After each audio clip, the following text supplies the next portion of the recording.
Hi everybody, welcome back to Air Canada's Flight 856. We are a 777-300ER, and today we are on our way from London Heathrow to Vancouver. Now, in part one, we covered power up from a cold and dark state, as well as our initial cockpit safety inspection. I actually missed a couple of steps, so let's go ahead and go through those right now. First was down here, there we go, alternate flaps. We want to make sure that those are off and disarmed, and that is the case. And I think that was the only step I missed. So, with that, let's go ahead and start our CDU pre-flight. So, this will be the focus of this tutorial, our CDU pre-flight, and what we're doing here is we are setting up our route, we're setting up our performance data, and we're going to do something that's not quite realistic in the real world, and that is we're actually going to set our fuel load and our zero fuel weight. So let me start with by doing that right now. So again, this is not something that you get in the real plane, but we can do it here in Prepared, and that is we're going to go to FS Actions. This is also where you do stuff like set the chocks, open your doors, any sort of ground maintenance, things like that. We're going to start with fuel. Now, I have been using PFPX for quite some time. I think it's the best fuel planning software, flight planning software out there for flight simulators. So it's fairly accurate. I'm still kind of fine-tuning the burn rates. I find particularly on taxi I use more than anticipated. But according to our flight plan, which I'll show you here, we're looking at release fuel of 85,440 kilograms, and our zero fuel weight is planned at 230,000.3 kilograms. So let's head back over into the cockpit. So here's our fuel page. That was 85440. Oops. 440. There's our fuel level. That puts us at 58.7%. So obviously we could go a whole lot farther than just this. Next we're going to go to payload. Now, some people like to actually set up, I want X number of people in first class and Y number of people in business, and so much in forward cargo, so much in aft. You can do that. I personally think it's tedious and a waste of time, especially when PFPX gives me a nice zero fuel weight that I could enter, which in this case is 230.3. And I can enter that right here in line 2 right. There we go. Now, you may be wondering what's the difference between zero fuel weight and operating empty weight and payload. I'm going to cover that, but I'm going to do that further in the pre-flight. So, let's hit the menu page again. Go back to the FMC. So, here we are on our route page, and you can see everything's blank right now. Now, we're going to take advantage of some things that both PFPX and ActiveSky Next do in regards to being able to generate some pre-existing files that we can use to simulate some of our ACARS functionality. So, we'll start with entering our origin. We are at London Heathrow. That is Echo Golf Lima Lima. And we are going to Vancouver, and that is Charlie Yankee Victor Romeo. So there's our destination, London Heathrow, or excuse me, our origin, London Heathrow, destination Vancouver. Now we're going to request our route, and this is simulating what the real plane has functionality to do, which is with ACARS and other sorts of satellite communication. A lot of messages can be passed and forth, back and forth between the aircraft itself, as well as dispatch and air traffic control. So we can see that Route 1 has been uplinked to us, so we can load that. You can see Route 1 uplink is now loading.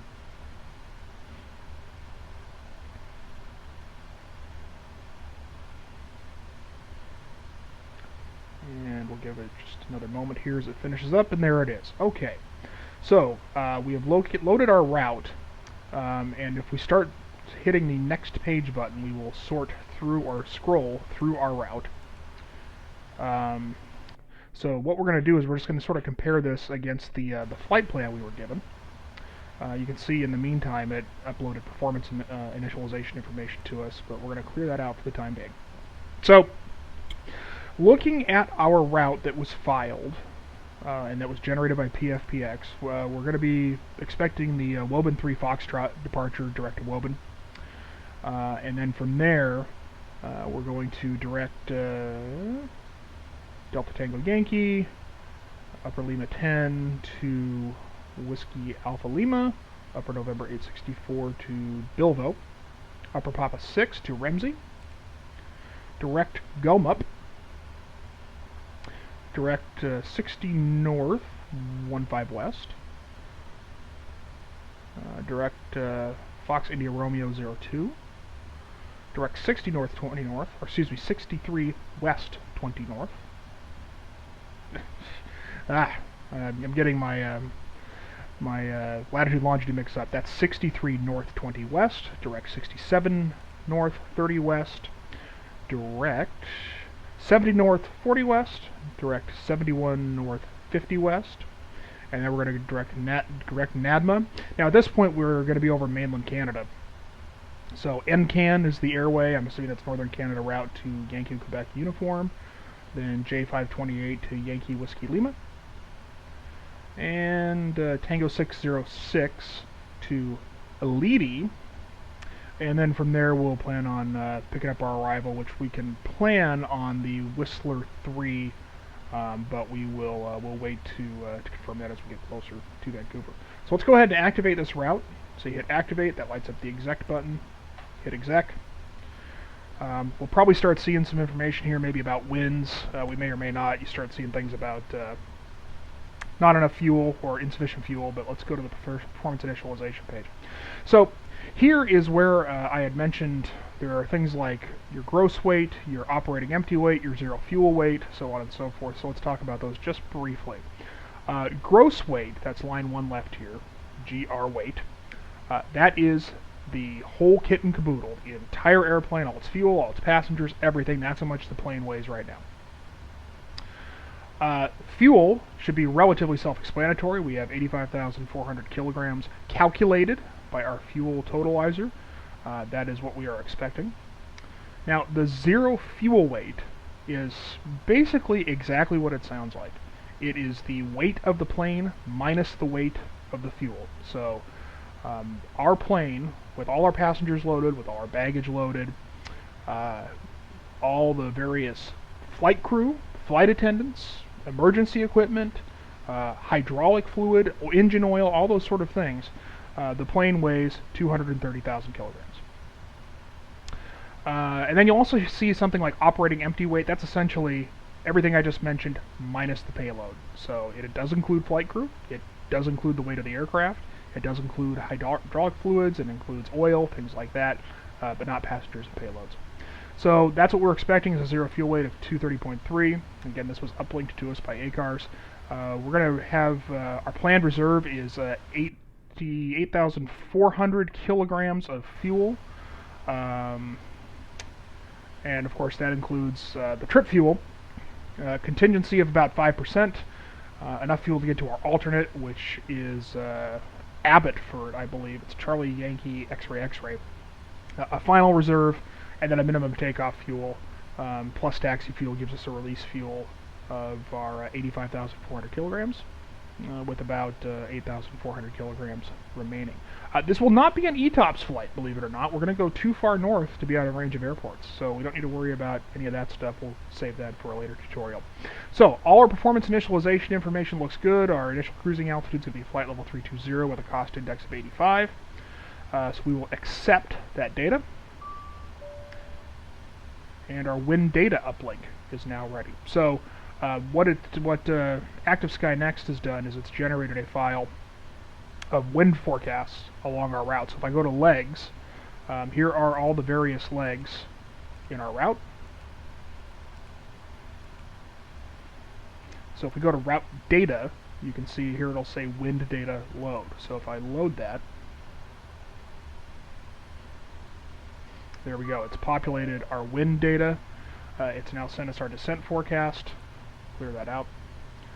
So we have our wind data now, so when we execute that, This actually includes information at the various flight levels, what we can expect for temperature, wind direction, and speed.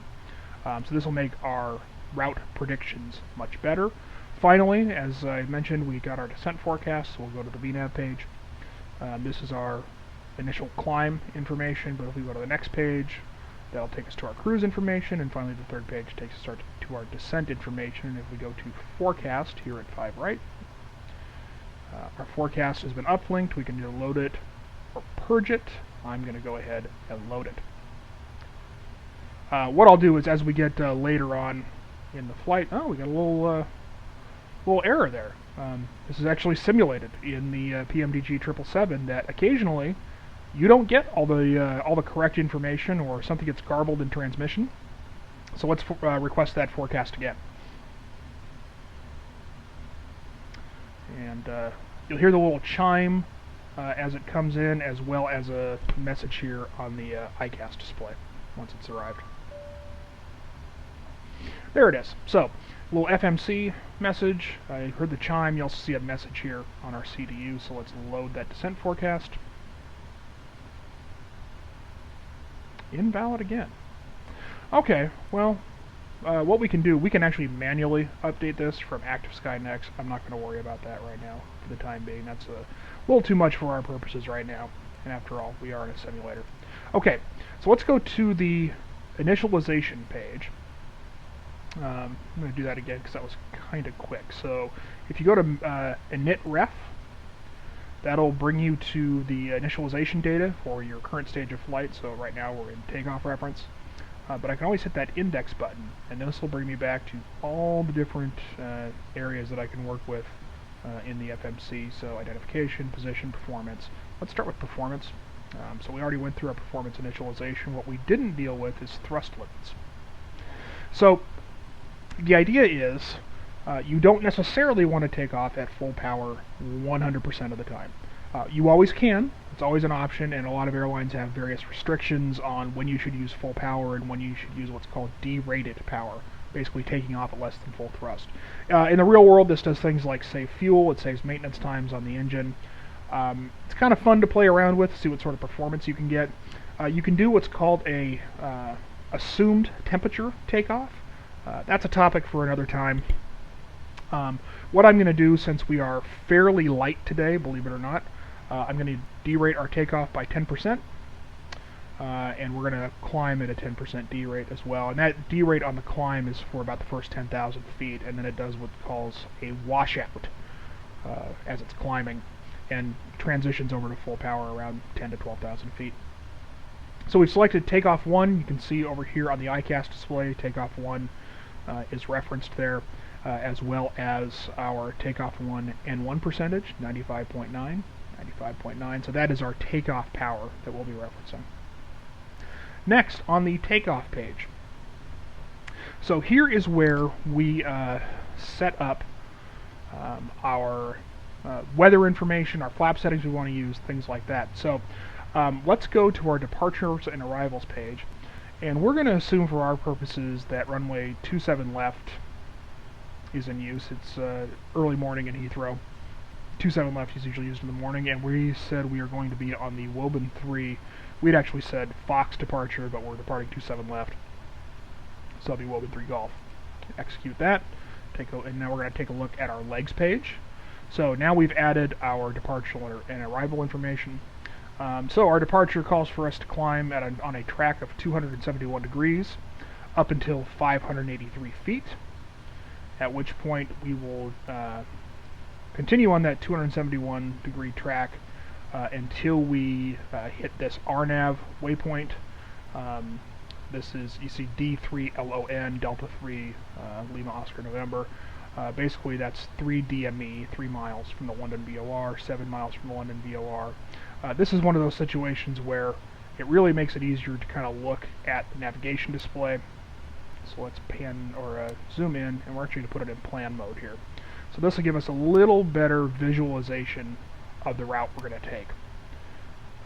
So we're currently at the stand here. We're going to taxi out to the east, take off on runway 27 left to the west. Again, we're going to climb on that 271 degree heading until we hit 583 feet, at which point we'll turn right to D3 London, and then proceed to D7 London, so on and so forth throughout our climb. Climbing out of London Heathrow, at least on this instrument departure, our initial altitude is 6,000 feet. So we're just going to dial that in to the altitude window right now. Then you can see how the instrument departure, the SID, or departure procedure, goes through until we hook up with Woburn, which is really the first leg in our actual flight plan. And there you can see that we can expect Woburn in that big print there. You can expect it at 6,000 feet. Chances are, if we're flying online and there's not a whole lot of traffic, we will get vectored in a quicker way to get to Woburn, but we'll see how things go. Okay, so let's move back to map mode. And we were looking at our takeoff reference. So we have now selected the runway we're going to take off from. We're going to use a flaps 5 departure. And we need to determine what our center of gravity is. So in real life, chances are we would have gotten this delivered to us over our ACARs, or we could pull out our pilot operating handbook and start doing some calculations to figure out what our center of gravity is. But since we're in the simulator, we're going to go ahead and just click it once. And there you can see our center of gravity magically appears for us. Again, this is not a real world thing, but that's okay. It makes it a whole lot easier for us. So our center of gravity is going to be about 25%. It's going to put us at trim of 5.5%. Those speeds are actually higher than I'd like, just on principle. So let's do a flaps 15 departure. See what that gives us. That's a little more reasonable. Gives us a V1 of 164. I like that a little more. We're going to go down to the next page. This is additional information like what height we're going to accelerate at and what height we're going to do our thrust reduction at. So you can see in this case, if we had an engine out, we're going to accelerate when we hit 800 feet. Assuming we have both engines operating, we'll accelerate when we hit 1,500 feet. And when we accelerate, what we do is we do an initial steep climb, basically at V2, which is our engine out speed. We're going to do a steep climb to get as much altitude underneath us as we can in case we have an engine failure. And then at 1,500 feet, we're going to pitch the nose down and move from our V2 speed up to about 250 knots. At the same time, our thrust is going to reduce at that 1,500 feet to climb 1, which is what we specified before. These two do not necessarily have to be the same. In some cases, you may, for noise abatement procedures, reduce to climb 1 at 1,000 feet and save your acceleration height for 2,000 feet. Depends on the airport, depends on the runway. It's been a little bit of time since we have picked up our altimeter information like we did in part 1, so let's go ahead and just re-pick up our ATIS. Echo Golf Okay, Lima. so a couple things we learned there. First is the altimeter has changed since we first set up our flight. It's now QNH 1012, so we'll set that, 1012. Next, winds are 271 at 14, so we actually have a nice strong headwind on our departure. So if we enter that wind information there, 271 and 14 knots, you can see we're actually going to have a 14 knot headwind. FSX and P3D don't simulate runway slope. In the real world, you will very rarely find a runway that's actually completely flat. Let's face it, they're about 2 miles long, 4 kilometers long, however you want to think about it. But in this case, we're just going to tell it that our slope is 0. So this gives us our takeoff speeds. Our reference V1 is going to be 161 knots. That's the speed at which we will take our hands off the throttle. This is our go, no-go speed. So at 161 knots, no matter what happens, we're going in the air. VR, 169, that is the speed at which we'll actually start to rotate. In other words, we'll start to pull the nose back, or pull the nose up, pull back on the yoke, and take us airborne. And then V2 is 175 knots, and that is going to be our target speed that we're going to shoot for our initial climb out, and we're going to dial that into our speed window. Okay, one other thing I like to do, this by the way is the mode control panel. I don't know if I mentioned that. Mode control panel is where you set up. A lot of people think this is where you program the autopilot. It's actually not. I mean, it is to an extent.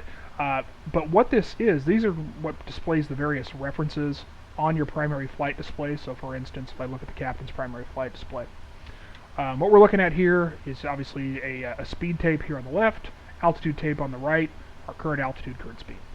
These magenta numbers up here are our targets. Whether the autopilot's flying, whether we're flying, this is what we're shooting for. So we want to climb at 175 knots and go to 6,000 feet.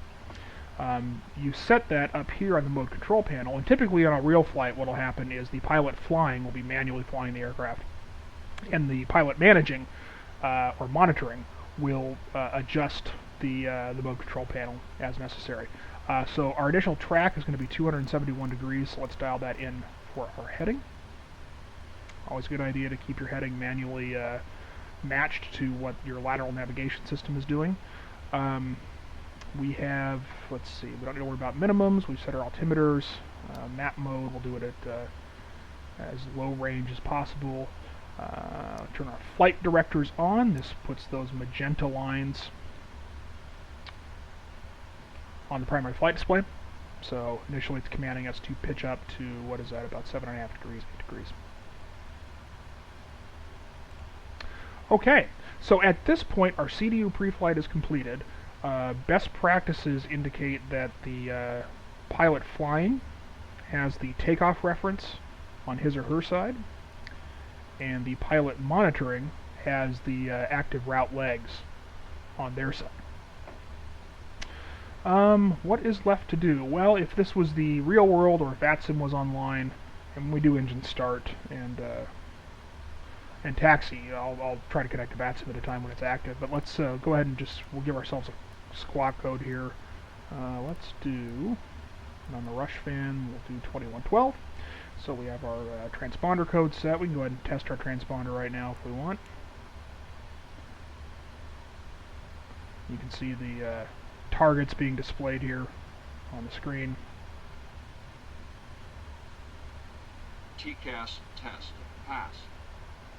And our TCAS test passed. Okay. Next, if we want to, we can get a little stuttery there. Test our weather radar. This is the weather radar control panel down here. I like to keep it in, so this is the weather mode right there. This is weather plus turbulence. I like to keep it in weather plus turbulence.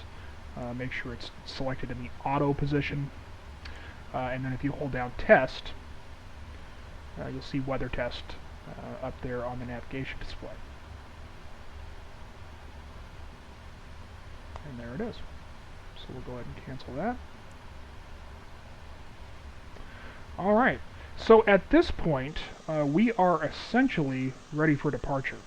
So there's a couple things we'll do before we actually call for pushback and engine start.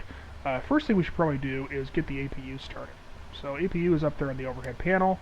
Turn it to on, hold it on start, and it'll spring back to on. You'll see when that happens that the left forward fuel pump light extinguishes. That's because the APU actually pulls from that left forward tank. You also briefly saw a little light up here on the APU. That's sort of as it's running through its self-test as well as a fire test. If I pull up the stat page, there we go. Here we can see that the APU RPM is spinning up. And once that gets to 100%, the APU will then be available. It will tell ground to go ahead and disconnect the external power. What else? So I'm actually not going to go through startup and taxi in this video, because I want to try to do that when there's more controllers on for VATSIM, because Heathrow has some specific procedures that, again, if you're used to flying in the United States, are very different. So we'll save that for a future video. In the meantime, though, our APU should be just about online. And there it is. There we can see it, that the APU is running.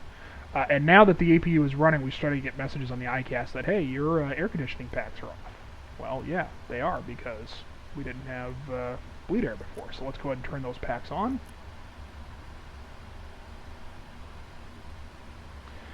And then just a couple other things to note. Let me turn the air display on here. So these are called synoptics.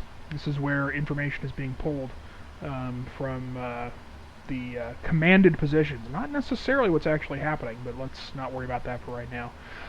So bleed air is being pulled from the APU. The left isolation valve, center isolation valve, and right isolation valves are all open, going off to the right pack and the left pack. That's what actually provides the air conditioning, as well as to the trim air, which kind of, you can see these different zones here, zone A, zone B, zone C, and so on and so forth. The trim air kind of smooths out the transition of the air temperature between various zones. One other thing we'll take a look at before we wrap this lesson up is the electrical display. So, you'll recall when we first got on board, we put on the primary and secondary external power, and there's their generators right there. So you can see that secondary external power is still physically connected to the aircraft. You can see it's turning green, but that light, or that bar, is extinguished, and that is because there are multiple buses, electrical buses, on the 777. And by default, it tries to separate out vital systems on different buses. So you can see we have these bus ties here on the left and on the right, and the right bus tie is actually open, which means that primary external power is powering the right main bus and the right utility bus and right transfer bus. But on a completely separate system, the APU is powering the left bus, left main bus, left utility bus, and the left transfer bus. So just a little bit of reference for you.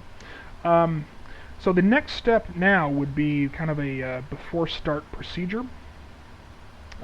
But let's go ahead and get our door closed. So we'll go to FS Actions, Doors.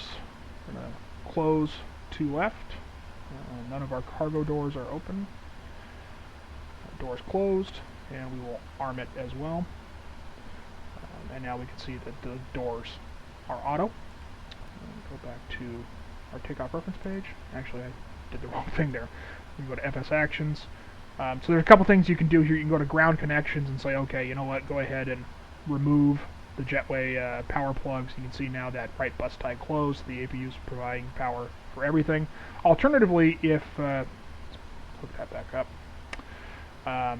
Alternatively, if I remove the wheel chocks, everything disconnects. So that's a real quick and easy way to disconnect, get ready for flight. Last thing we should do is remove the jetway. And there it goes. Jetway's starting to move. And again, at this point I would probably do a before start procedure, but we're actually not going to do that right now. But before we did that, we'd pull up a checklist for before engine start. So that wraps up this tutorial. Again, the next one will cover, hopefully, clearance delivery from Heathrow, pushback, start, and taxi. Thanks a lot for watching, and we'll see you next time.